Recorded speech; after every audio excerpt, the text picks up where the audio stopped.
We want to be the largest attended FIFA event in history outside of a men's World Cup.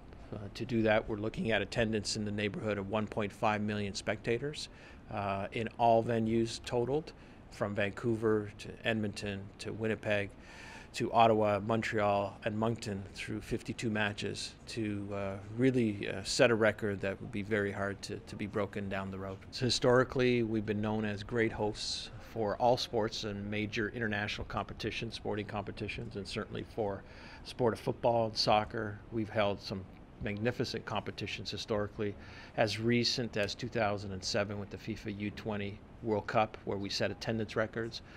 We're looking to do the same once again, to be the best and set attendance records and really stimulate excitement, provide a once-in-a-lifetime opportunity for all Canadians to touch and feel this world-class competition that's coming to Canada. It'll be the first major international competition coming to Canada that's be held coast to coast simultaneously at the same time, all the way from Vancouver on the west coast to Moncton on the east coast. And we're very excited to be bringing this to all Canadians throughout the country.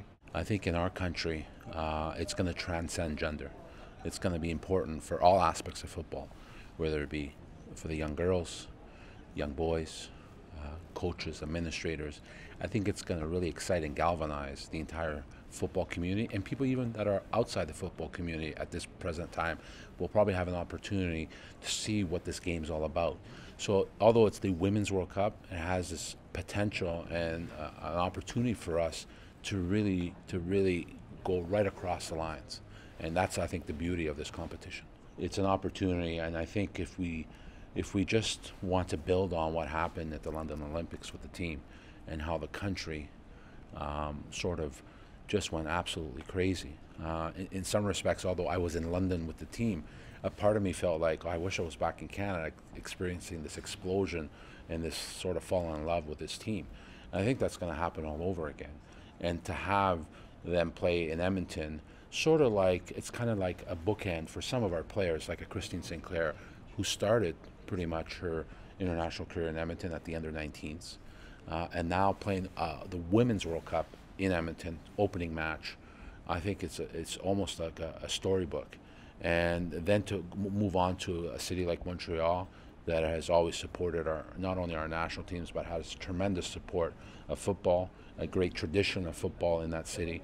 So to have our team play in those two cities in the opening group, I think is going to be a tremendous experience, and that can be shared coast to coast. It's been outstanding. I mean, first starting with our federal government, who really stepped up to the plate when we were bidding for this World Cup, and then followed by the provincial governments and the municipal authorities in the various cities, who really have not only stepped up financially, obviously, but also emotionally in supporting the Canadian Soccer Association.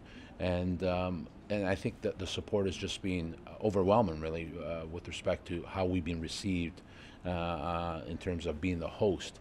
And then as well, I think, which is very, very important, is a tremendous support we've received at the FIFA and CONCACAF levels, starting with the president of CONCACAF, Jeffrey Webb, who's been a tremendous supporter of Canada, and then obviously,